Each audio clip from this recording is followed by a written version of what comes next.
Hey everybody, welcome to the video of my core plays for week 9 of the NFL season over on DraftKings. One of my favorite 3 cash and GPP plays on the entire slate. We'll also talk a little bit about price picks as well. And if you do find this video helpful in any way possible, make sure you leave a like, subscribe to the channel if you haven't already. If you want to take that one step further, become a fish member over on Patreon. Link is down below in the description for that.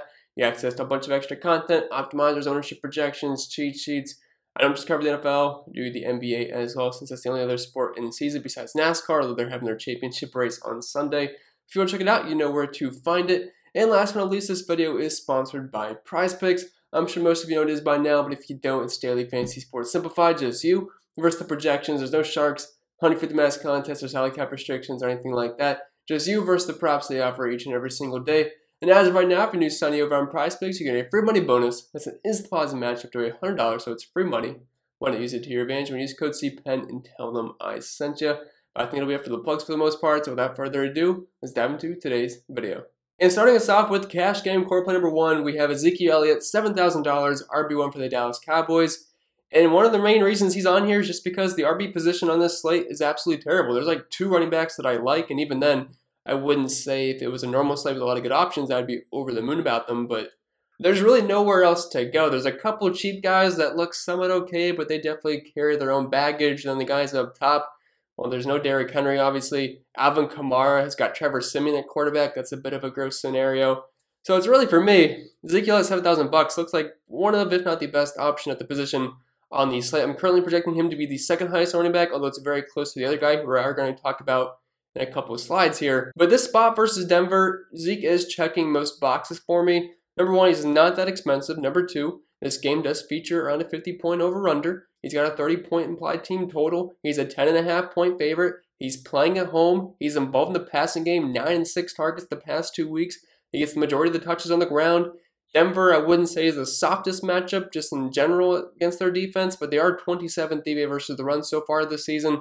I think there should be plenty of scoring opportunities for Zeke. So I feel like the floor is pretty high for him here. They're getting Dak Prescott back, which is definitely a big boost to that offense.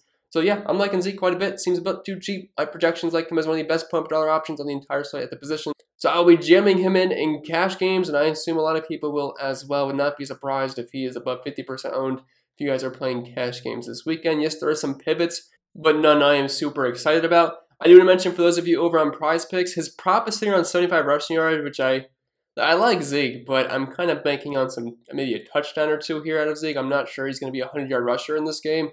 I think he's going to be close, but the one that looked more enticing to me was his receiving prop at 13.5 yards. He has gone over that in multiple weeks so far this season, and DraftKings has him at 16.5 yards, so we're getting a little bit of value there.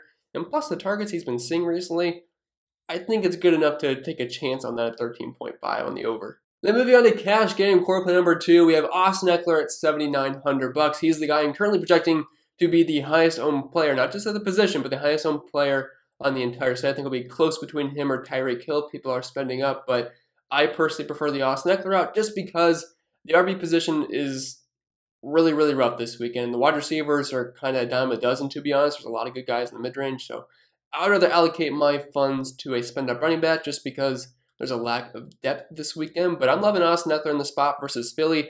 This should be a pretty fast-paced game. Both these teams are really high in the pace of play rankings. The Eagles are, I believe, top 3 last time I checked, but we have a 1.5-point spread here. It should be pretty back and forth. And the thing I like the most about Austin Ekeler is his involvement in the passing game, which gives him such a high floor on a PPR scoring site like DraftKings. He's only had like a bad game or 2 so far this year, but for the most part, the guy has been very solid.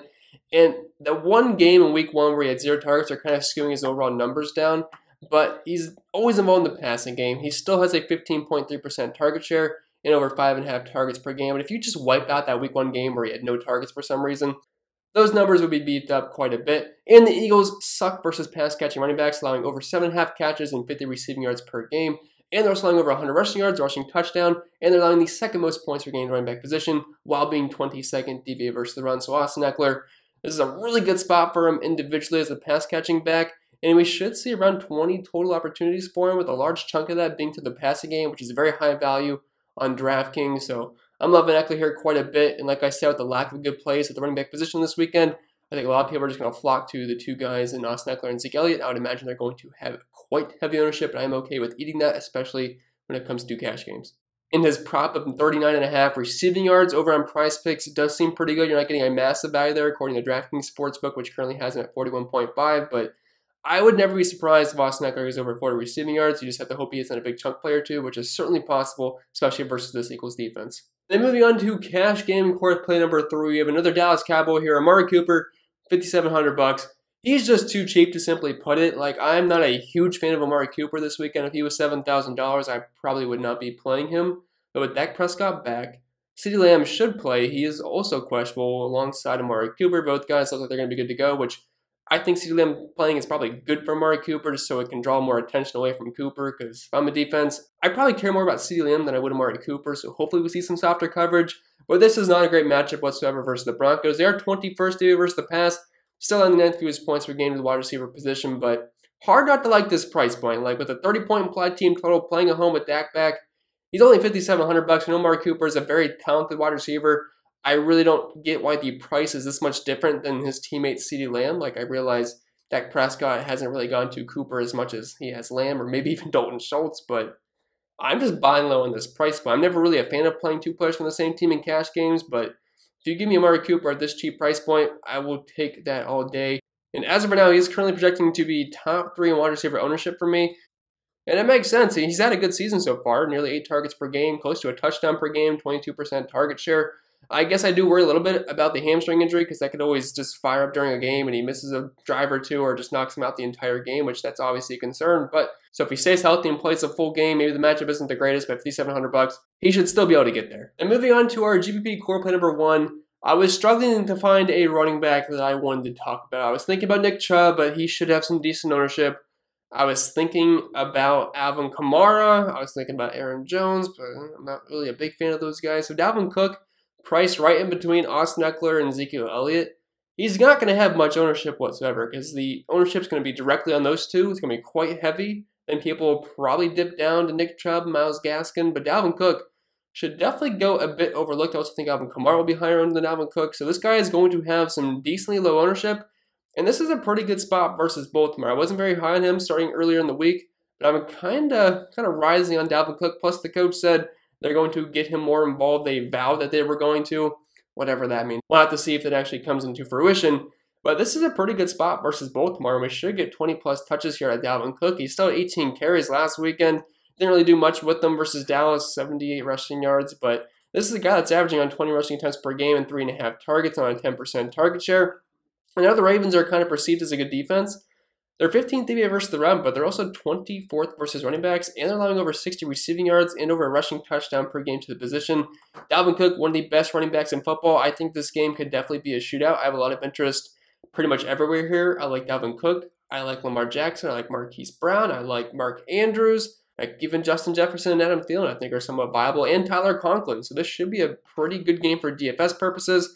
Also has a pretty healthy over-under sitting at 49.5 points right now with a 6-point spread. But if you're looking for a running back that has the upside to be the number 1 RB on the entire slate, just raw points-wise, at what should be less than double-digit ownership, Dalvin Cook's your guy at only $7,700. And moving on to GPP core play number 2, we have Marquise Hollywood Brown at $6,000, wide receiver 1 for the Baltimore Ravens. And everyone likes Lamar Jackson this weekend. I like Lamar Jackson. He's my QB1 once you factor in point per dollar. Like I have Josh Allen projected the most, but Lamar Jackson, he is the guy I am playing in cash games. One of the best things you can do with Lamar, just to get somewhat contrarian, is just use a pass catching option with him, because a lot of people like to play him naked. I am not saying that Brown is going to be unowned. He will have some ownership, but I just feel like he's a better target in tournaments, because he's kind of a guy that has a perception of being really hard to trust in cash games. But I'm loving this spot versus Minnesota. Their secondary is pretty bad. He should see a lot of Breland, who I believe is like 6th in yards allowed so far this season. They've also haven't been great versus the deep ball this year, and if they can hook up a couple times, Marquise Brown could have a monster game versus the secondary. They're currently 27th versus wide receivers, despite being 3rd DVA versus the pass. So Marquise Brown should be able to eat in this matchup. I already talked about this game quite a bit. I think it's one of the better games to target for DFS purposes, but that 50-point over-under, at least close to it, 49.5, definitely looks pretty solid, and the Ravens do have one of the highest team totals on the slate at 27.75.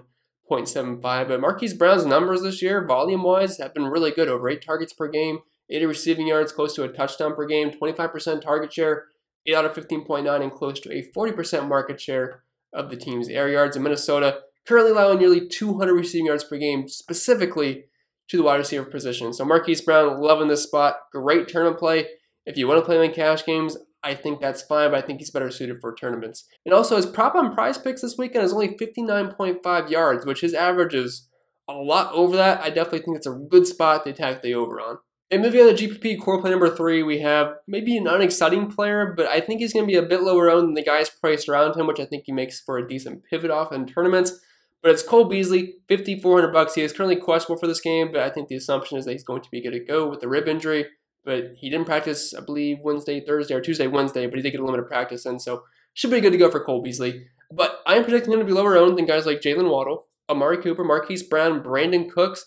I think he'll be somewhat close to Kadarius Toney, and he should be lower owned than Hunter Renfrow as well. So if you're looking for a pivot off of those guys in the mid-range, Cole Beasley's in a fantastic spot versus Jacksonville. They're currently 32nd DVA versus the pass, and they're a bottom 10 team versus wide receivers, allowing 42.2 points per game and close to 200 receiving yards. He's also been on fire recently after being on a bit of a stretch where he was terrible with 3 and 1 point.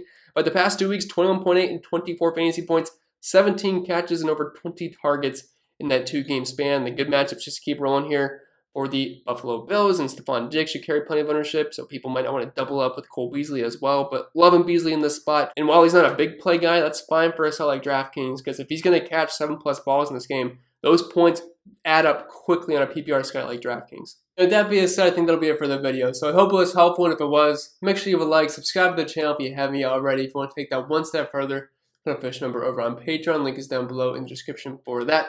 Spreadsheets, ownership projections, optimizers, all that fun stuff. Like I said, link can be found down below. And don't forget, this video was sponsored by Prize Picks, just you versus the projections. And as of right now, if you're new to sign over there, you can get a free money bonus up to $100 when you use code CPEN and tell them I sent you.